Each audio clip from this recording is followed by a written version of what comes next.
Hey, After Buzzers, it is the House of Lies after show once again, and someone's ship is going to be sunk. Let's find out who next. Tuning into the destination for TV superfan discussion, AFTERBUZZ TV. And now, let the buzz begin. I was like, is he back there DJ? Like, what's... I was like, after... We can get the mix in, because, you know, a little Drake flavor. Throw a little something on it. Are we good, James? Are we good? Because it was scratching a little bit. I don't know what happened. We'll handle that in post. Okay, word. I mean, it goes with the song, though. It was like, hey. I was thinking James is back there with some earphones, like, headphones. Feeling it tonight, yeah. Something different. We have new things going on. Word. Yes. Ladies and gentlemen, it is the one and only House of Lies after show. We are here once again to talk the dish on AfterBuzz TV. I'm your host, Lim Gonsalves. You can find me always at The Poet Saint all day, every day. I got my sidekick with me, holding it down with the long hair, don't care, Miss Jill Munroe.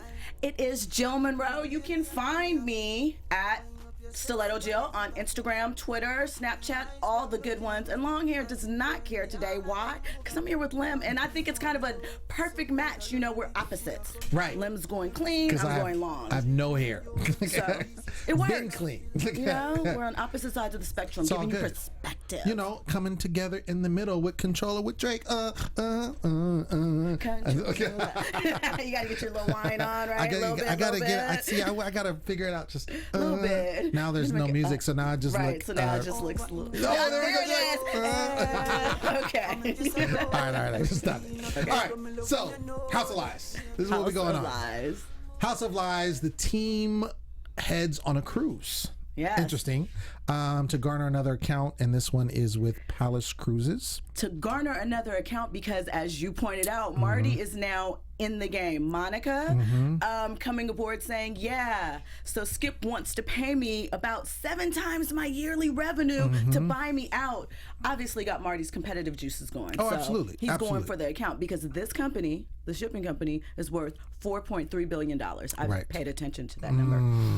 I'm glad you caught that because, and it would make sense, obviously, for him to go with such an account. And the reason why he said that he was going with this account, because to me, originally I was looking at this and I'm like, cruise line. I was like, this is not his thing. Like, this is usually big corporations, you know, all that kind of stuff. But this particular one, like you said, 4.3 billion, you can't sneeze at that.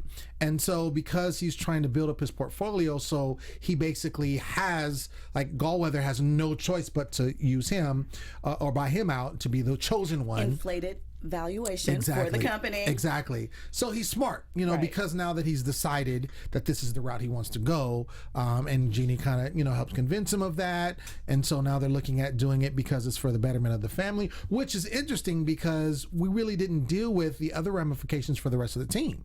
Right. Because we have Clyde and we have Doug, and it's like, yeah, it benefits Jeannie and Marty, but how's it going to work with Clyde and Doug? Right. And so that kind of comes into play this episode because it's and Clyde literally has like a breakdown. He has a breakdown, which we'll get into.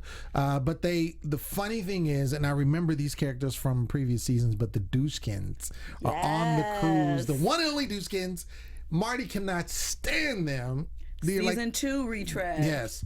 Cannot stand them, but they're back in full flavor and full annoyance. Like, full throttle, like didn't skip a beat, right? No. And so they see him, you know, he sees them as he's coming down, and of course they're on the ship because they've been hired to kind of do the party thing with the ship, which is interesting because, you know, I've been on a couple of cruises and typically everything is included.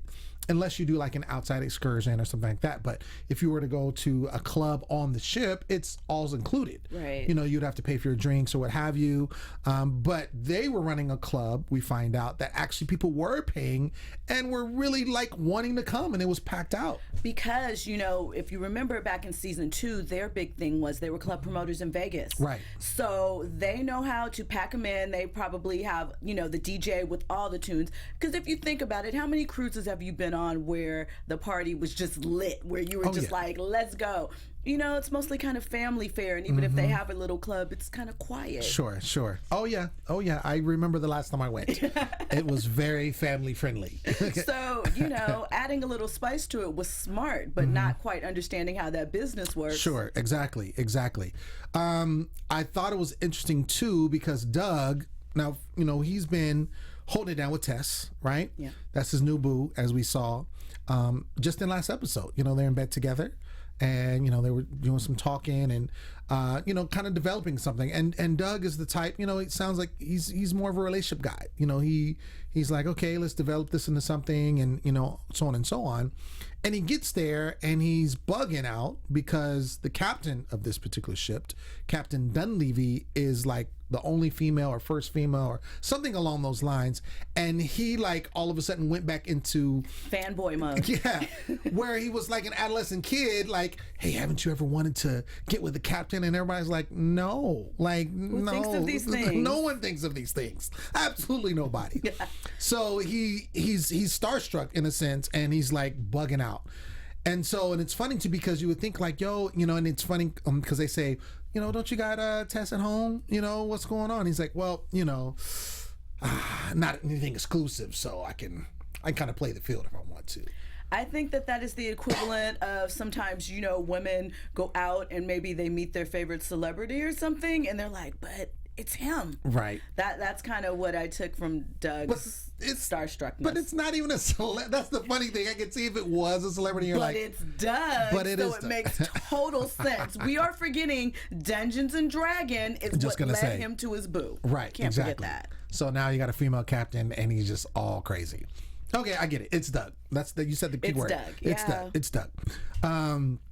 And Clyde, actually, this is when we start to see him kind of start getting his feelings, start, you know, understanding now with this whole buyout situation, if this does go through, which, you know, the way Marty is talking, like it will, you know, especially if we secure this account, that he's going to be out on the street in the sense. He's going to be without a job. And so he's kind of thinking about that. And Marty basically tells him, you know, he's like, yo, because the CEO of the company is there and they have this meeting, and he's like, oh, I want to see numbers tomorrow morning. Let's get some numbers tomorrow morning. Right. Like first thing. And so Doug like goes to his numbers person, Clyde, and is like, yo, I need you to get those numbers. And he's like, okay. And is like not hurrying up about it. No sense of urgency. We see him later at the club, and he's like, what are you doing here? And that's when we, you know, find out he technically is still working, but you see his face and you see his frustration with what is going on, and finding out you know, that again, that if this goes down, where is he going to be at? Because it makes sense. I mean, with any corporate merger, they're going to be duplicate positions, and especially if you've made an enemy of the head of the company, they're probably going to want you out. Exactly. And, you know, while Marty and Jeannie are going to get these millions, billions, whatever they're shooting for, Doug and Clyde are kind of in an interesting position because they will have to find work elsewhere. Right. It's a valid concern. I mean, it's a very valid concern, and it's funny because I really didn't think about that. I didn't either. think about that when, you know, Marty first decided like, oh yeah, this is a good idea, and him and Jeannie was talking about it, and I don't even think he realized it. I don't think he did. But the interesting thing to me was that Jeannie obviously had, because she honed in right away, like, yeah, you're trying to rush him upstairs and he doesn't get a piece of this pie. So right, because she was the one that brought it to Marty's attention. yeah, correct. which I kind of thought was interesting, like, well, when did you recognize that, Jeannie? Right. You know, you're always making the suggestions on the under. Sure. I guess she was waiting for timing. I don't know. But then also it's Jeannie. Like let's keep it real. Like I love Jeannie, but she's not really thinking about them. You know, Right. her focus, well, is usually herself. Now it's her baby. Very much so. She is on her baby. It's the Phoebe show. Right. And really Marty, because, you know, as we said before, I personally believe she's still in love.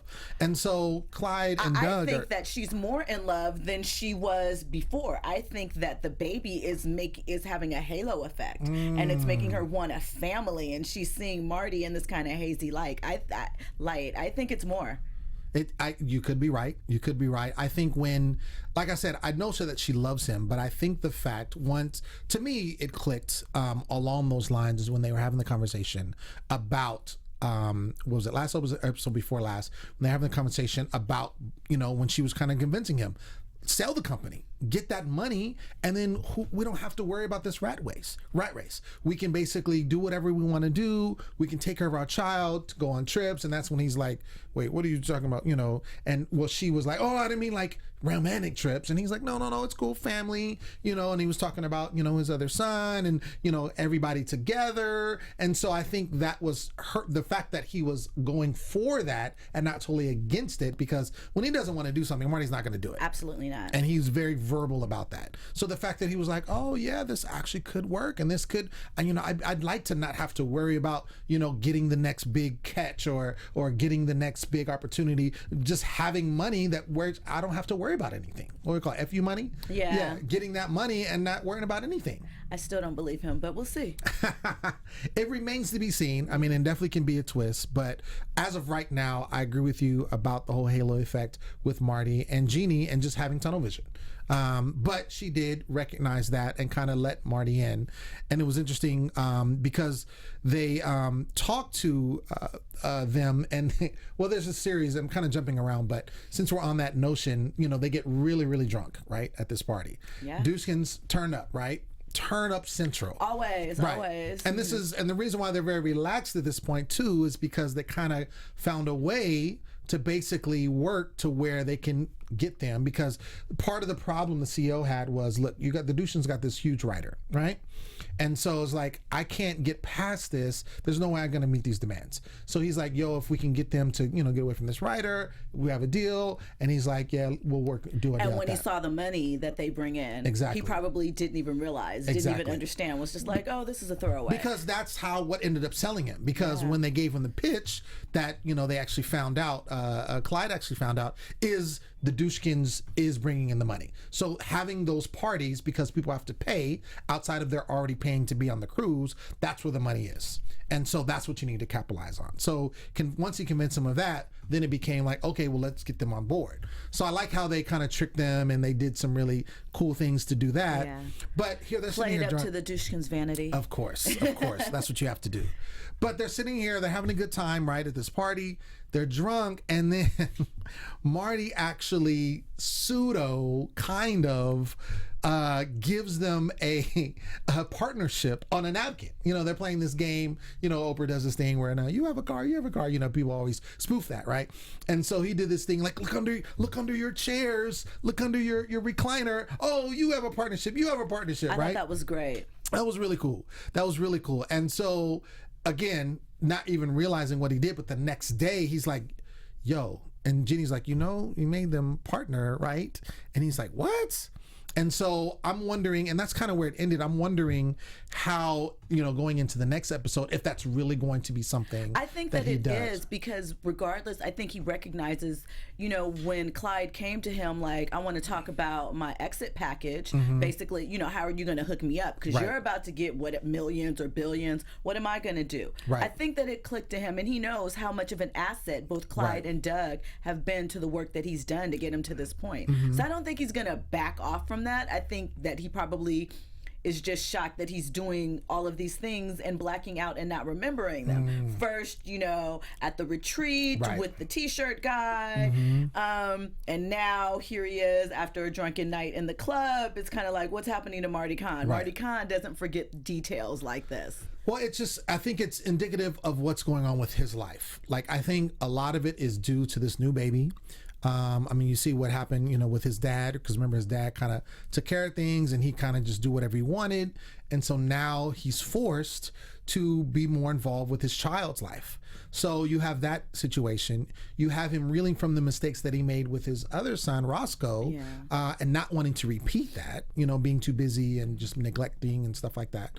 And then also this situation with Jeannie and kind of the dynamic with them and the fact that, he really does care for her. And so you wrap all that in a little bow, it's going to be a different Marty.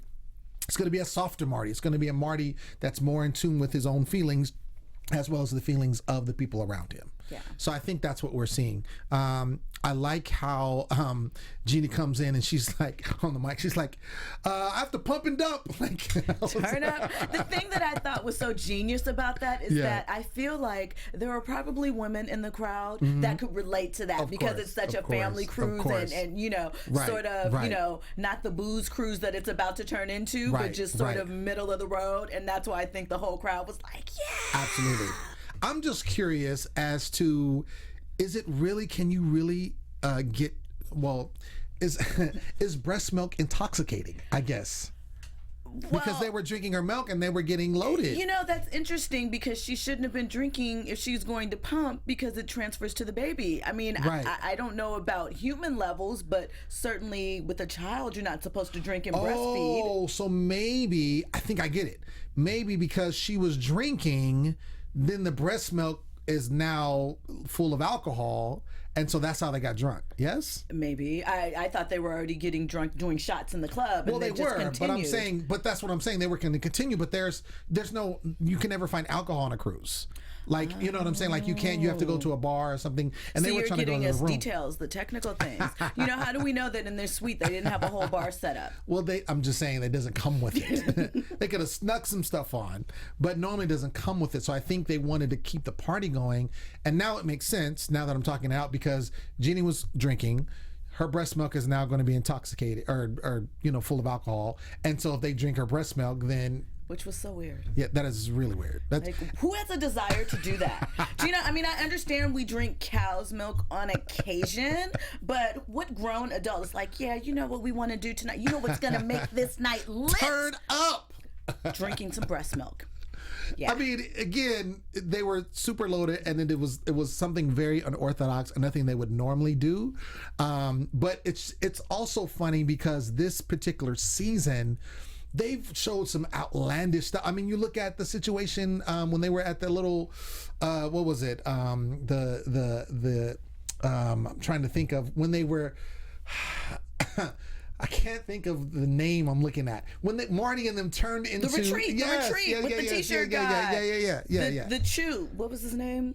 I can't remember. Anyway, yeah, this season overall has been kind of more there's always a touch of comedy. There's always some comedic elements, but I feel like this season they've been more on the comedic side, more on the comedy. Well, on the comedy side, but also like pushing the envelope. Yeah, because like really even when we saw that, you know, the whole retreat and the craziness that went on there, that was kind of pushing the envelope, you know, with what they did and what they showed and everything. So I think this is another example of pushing that, like drinking breast milk. Right. Like really, like serious.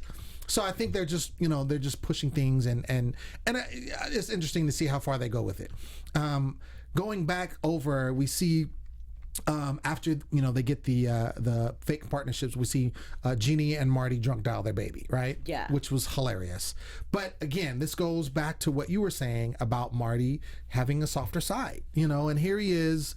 He was the rational one in the drunk dialing too. Right. Very rational. But what I'm saying is he also included himself. He could have easily been like, well, you're going to drunk dial our baby. Are you crazy? I'm not staying here for that. But, you know, clearly he did with her, and they both drunk dialed and then slept in the same bed. Yeah. Didn't but do on anything. opposite sides of the bed. Right. But I think that they almost had more, considering the two, because we know that sex is a weapon for them almost. Do you know? So when they were laying there, I thought it was almost more intimate that they just like reached out and touched hands and they actually held hands. Yeah. Yes. So for me, I'm like, oh, that's their intimacy, because the sex, like that's what they do. They pop off and they use it, you know, for positioning, for power, for all these other things. Yeah, so exactly. I felt like, oh, okay, they're sweet. They're going in reverse. I'm telling you, I think it's going to be really. I don't know if this is going to be the last season. You think they're going to get married? I don't think. I mean, it was way early.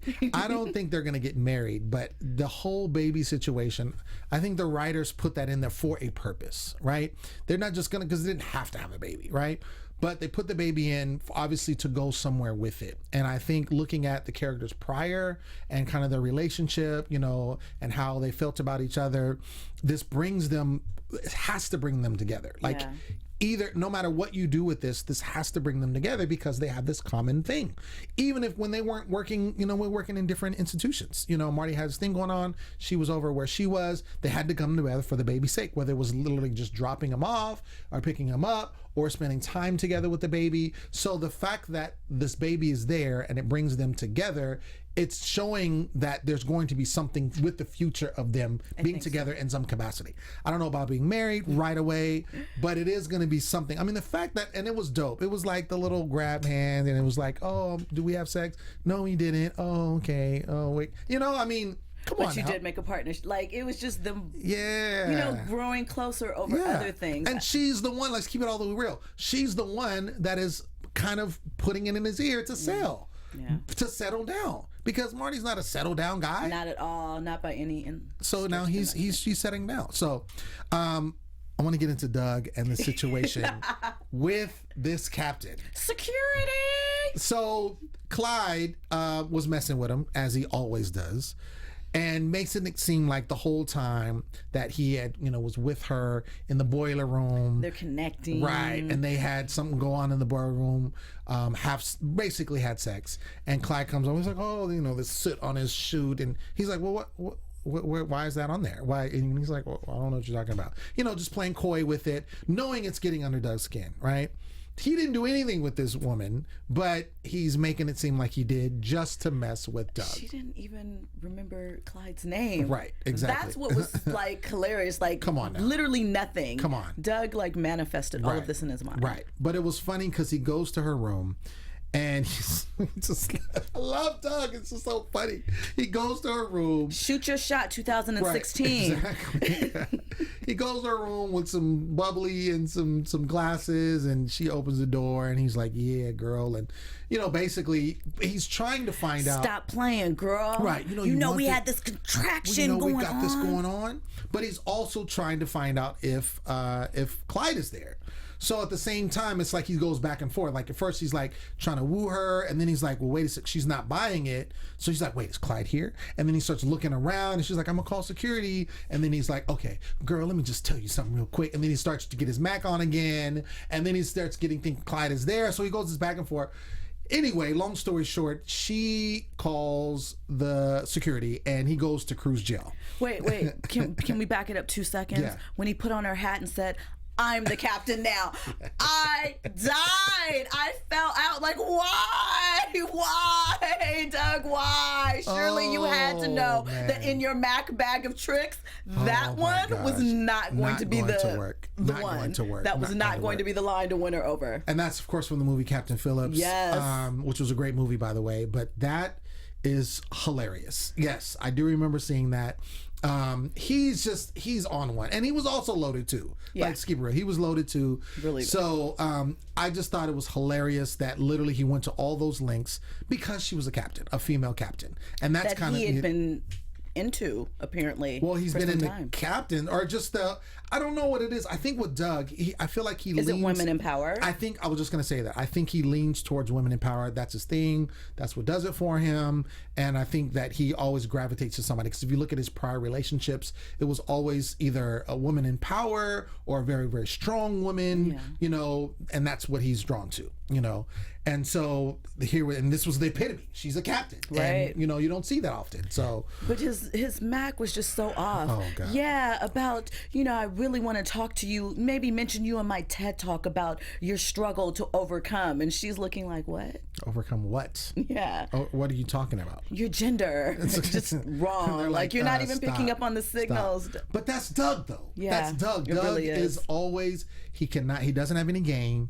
He's always like one step behind everything else that's going on. I mean, that's his character, and that's why we love him, because he plays that character so well. So, I mean, that's just him.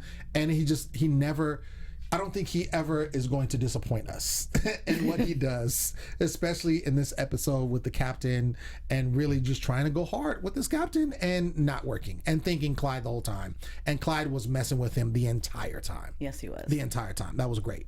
And so, yeah, they have to bail him out of cruise jail, which is basically him locked in his room and couldn't get out, which is funny. And that's when Marty, Jeannie says, oh, you made them partners. So, and that's when it kind of ends. So it'll be interesting to see, you know, if that does develop into something. I think it's going to go someplace. I don't know if he's going to make them, because the thing is, and this will be interesting, if he does make them partners, official partners, then what does that mean if he sells? Do they get a bigger share? Because Clyde's thing was like, yo, just make sure I get a decent severance package. You know, that was his thing. But I'm wondering if they become partners, they're not going to be able to stay there.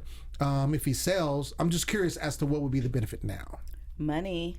Just more money? Yeah. Just more money? I mean, stability, because if we're talking about the type of money that has been mentioned, that is life-changing money. That is for them too, even as partners, even if it's like a junior partnership or something lacking, that is likely change your life money. And that's what I'm thinking. And then, you know, we'll see, maybe the political thing really comes back around and works out for Clyde or something else. But I think it's to have that stability, because it might be difficult to find the type of situation and job that they had at Kaan Associates, you know. Skip might blackball them. They, you know, they might have to move. So I think that it is a financial security that not only for Marty and Jeannie, but for Doug and Clyde if they are partners. Interesting. I'm curious to see where it goes from here, if it does, you know, because Marty could just easily be like, you're tripping, that was a napkin, you know, or because well, he didn't back off on his little calling and hiring of the PR guy. No, he didn't. Yeah, So, right, true. But I think that like I he'll said, roll it with could it. be, it could be a softer side. I mean, it could be indicative of where he is going. Softer side of you Marty. know, softer side of Marty. Let's get into predictions and get the real truth. Let's do that. Yes. And now, your AfterBuzz TV predictions. All right, so we talked about a lot of things that may happen in the future. Specifically, what do you think is going to be the dynamic with Marty and Jeannie? I think that we're going to continue to see, not cat and mouse, because that's sort of a bad analogy, but I think that we'll consider to see these little soft stolen moments where they grow closer and they become more intimate. They connect on a different level. We already know that they're in sync in business and they know their sort of roles and how to move forward there. But I think in their personal relationship, they're going to develop a rhythm for their co-parenting. Okay. Interesting. I think that we will see more with that. Again, as I was saying before, the baby is the, you know, that's the factor. That's what's bringing them together. And I think for the sake of the baby, I think that he's going to sell, but it'll be interesting to see, because one thing I think is, I'm going to read it like this. I think he's going to want to sell, but it's going to be interesting because we haven't seen his ex. We haven't seen Monica in a while. Right. And remember, she was the other person that was kind of vying for it. And so it'll be interesting if something happens where Monica actually gets the sale and they have to keep Kaan Associates and keep working as they are. And they can't sell because he ends up selling to Monica, or selling, you know, Monica. So that'll be interesting. And that very well could happen, you know, and then that takes a whole nother turn for everything, because now if Clyde and Doug are partners, then they work in that capacity, and then it creates another dynamic for the team. So, Do you think it does though? I don't. I think that is just, hey, we're being taken care of on the back end. I don't think that they believe. Well, we'll have to see. You don't think but I think it could change, because remember when Jeannie, because Jeannie is a partner, when Jeannie came back, Clyde had to be bumped from his office, right? But I think that is more of their sort of pod roles and so forth. I just You don't feel think like it's because she was a partner? No, I don't. I think it's because it was Jeannie, and they sort of have, you know, etched out what their roles are amongst the group, and that, you know, her office, I mean, yeah, she's a partner, Right. but even before, I just sort of think that dynamic is sort of set, even when they try and maybe, because even you think about it, with Doug being the lead when we were locking down Sabritha, which Marty mentioned. Sabritha! I don't care about her anymore. It's already Sabritha! done. I still think the roles naturally still pair out as to how they do, because it's what works for them. You know what I mean? And I think ultimately their working relationship is why it sticks out. They know each other. They know how to make things go. True. So I don't know if it would benefit them to try and change it. Maybe somebody wants a bigger office. I don't know. But I don't think that it would necessarily benefit them to really change things up. I think that when it comes to certain accounts, you know, everybody has taken their lead, Right. depending upon what's required or the relationship, or it might be their specialty. Interesting. Well, we'll see. We will see. We will see. Make sure you join us for next episode. That's been the episode for tonight. We want to thank you for tuning in, checking us out. Make sure you go on and subscribe to AfterBuzz on YouTube. Do that. And you can watch the show over and over again. And that's also cool. And you can rate us. And we like 5 stars because the other ones are terrible. We like 5. I've been your host, Slim Gonsalves. You can find me always at The Poet Saint all day, every day. Jill, where you at, girl? I am at Stiletto Jill on Instagram, Twitter, Snapchat, all the good things. And you can also check me out on jocksandstilettojill.com. Yeah. Check her out. Check me out. And check out House of Lies because it's a great show. And stay tuned for next week because we'll be back. See you then. From executive producers Maria Menounos, Kevin Undergaro, Phil Svitek, and the entire AfterBuzz TV staff, we would like to thank you for listening to the AfterBuzz TV network. To watch or listen to other after shows and post comments or questions, be sure to visit AfterBuzzTV.com. I'm Sir Richard Wentworth, and this has been a presentation of AfterBuzz TV. Buzz you later. The views expressed herein are those of the hosts only and do not necessarily reflect the views of AfterBuzz TV or its owners or principals.